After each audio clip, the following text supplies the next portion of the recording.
ni Perezida Vladimir Putin arateganya kugenderera igihugu cy'abaturanyi cyo Burundi ndetse n'ikindi gihugu cya Guinea Equatoriale. Reka tubikomozeho tudatinze muri inkuru yacu. Ni iki kizaba kigenza uyu Perezida Vladimir Putin mu gihugu cy'u Burundi? Uruzinduko rwe rwateguwe rute? Byose uraza kubaho byumva neza muri inkuru yacu. Ngiye kuguha ikaze nanakwibutsa ko byoroshye cyane rwose gukomeza kubonera ku gihe inkuru zacu. Nta kindi usabwa no kureba hasi handitse subscribe. Ni Perezida Vladimir Putin w'Uburusiya arateganya kugirira uruzinduko muri Afrika ruzasigasuye ibihugu bya Guinea Equatoriale ndetse n'u Burundi. N'uruzinduko Perezida Putin ateganya gukora muri uyu mwaka turimo 2024 nk'uko byatangajwe n'ibiro ntaramakuru Sputnik Africa byo mu Burusiya.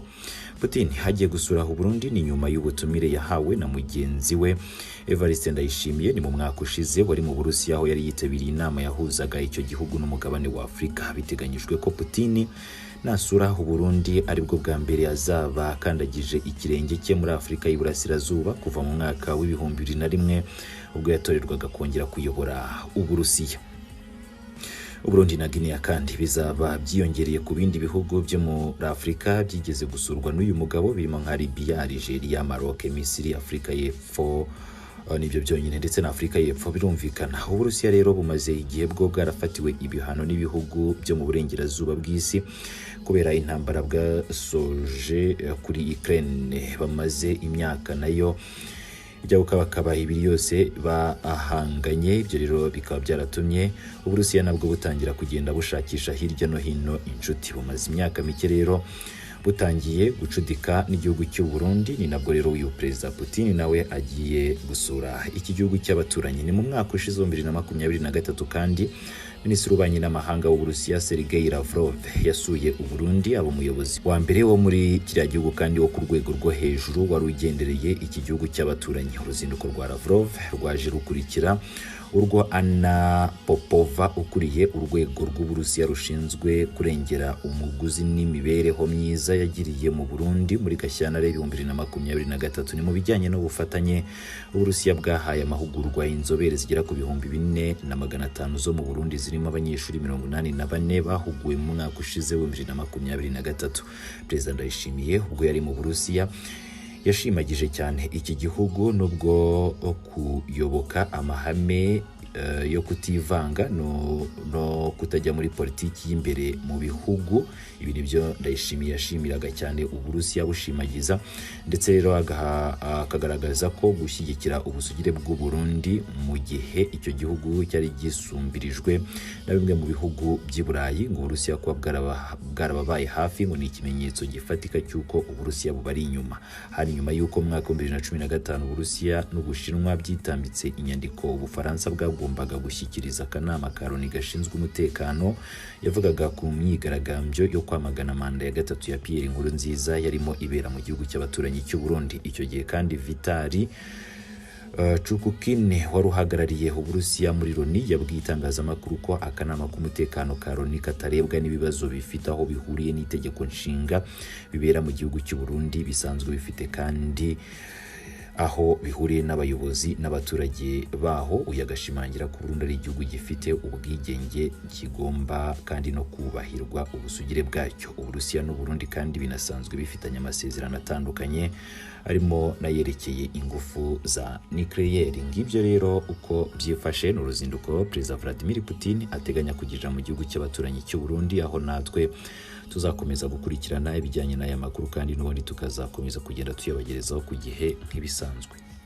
Alors, poste ya mbere yabaye muri Republican Guards. Abanyarwanda bamaze kugenda, w'icyo gihe Republican yayoborwaga na Francis Gakwerere, Etat Major General iyoborwa na Fande James.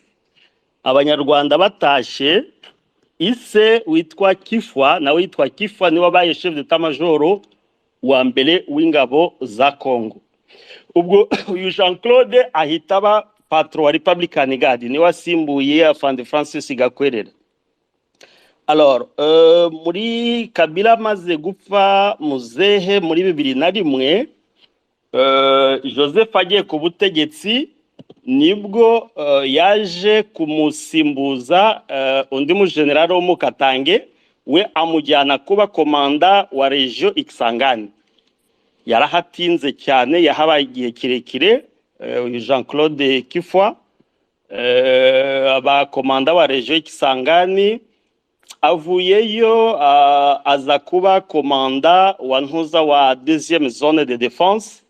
Deuxième zone de défense ni ingabo ziba muri Kasai na Katanga, niho haba ari deuxième zone de défense. Ko première zone de défense niyo ifata Congo Central, Bandundu na Equateur yose. Deuxième zone de défense igafata Kasai, Kasai Central, Kasai Oriental na Sankuru, igafata Holomami, Ho-Katanga, na Lualaba na Tanganyika. Ubu ngubu yasimbuweyo na General Masunzu, akaba ari uyobora iyo ntuzi yo deuxième zone de défense. We noneho yakuweyo na Tshisekedi bamujyana kuba hariya nyine ari Kamina. Yabisa nkaho ni kumudemotinga kubera imvururu zazi hagati y'abakatange n'abakasayi. Alors kuba ari hariya hari amazi iminsi anuganurwa ke we na Tango Fort na General Mundose na General Falesi Kabo bukuri ingabo zirwanira ku butaka. Ka Felix abiyumvamo ko bagifite ijambo kwa Kabila, ku buryo hari ikibazo kihabaye cya kudeta ko ari abo basirikari baba general bane bashobora kuba bagikora. Alors kuva mercredi ishize kuri residence ko Tango Fort afite residence nyinshi muri Kinshasa, abahazi abahari ahitwa Kitambo hafi ya Centre Nganda, aho bayita kuri rompwe ya ntuza ya ujya kuri 80 jours. Afite indi residence iba ahitwa Mitendi yitwa Zamba Telecom. Alors iyo residence ya Zamba Telecom hashize ibyumweru bibiri Felix yaradeployinzeyo abasirikare ba JR n'amashare bushare buto yabaherutse kugura muri ya gahunda yabo ngo yo gutera ibihugu by'abaturanyi. Alors twa dushare baradeployinze kuva ahitwa Entre Mama Koko ukagenda Mitendi ukagaruka ahitwa Zamba Telecom. Iyo nzira yose hari amazi iminsi y'amashara agera nko kuri 5 n'abagarde républicaine barinze izo nzira do muri cadre yo gushyira Chine ya ulinzi Tango Fort. Alors ejo bundi mercredi niho habaye inkuru yo kuvuga ko Tango nawe Tango ni Jean Claude Kifwa niyo Kolsainier bamwita Tango. Habaye amakuru yo kuba ko nawe agomba gushyirwa Chine ya ulinzi. Mezo militaire mutumizaho ku Kinshasa. Alors ejo bundi niho yagombye kuba yarageze Kinshasa. Amakuru yatugezeho arabyanga, amaze kubyanga bashaka kugira ngo boreze indege ku kingufu ije kumufata. Ahitabwira abantu ba tour de contrôle ba gisirikari ko bayibwira ko itagomba kuhagwa kuko adakeneye kujya Kinshasa. Do ayo makuru nayukuri. Alors muri cadre rero y'ibibazo byo gukemura ibibazo by'ubutegetsi habaye coup d'état électorale, byaba bifashije iki ku bantu bashaka kugira ngo babikemure. Kira kibuga cya Kamina nababwiye ko gifite piste 12.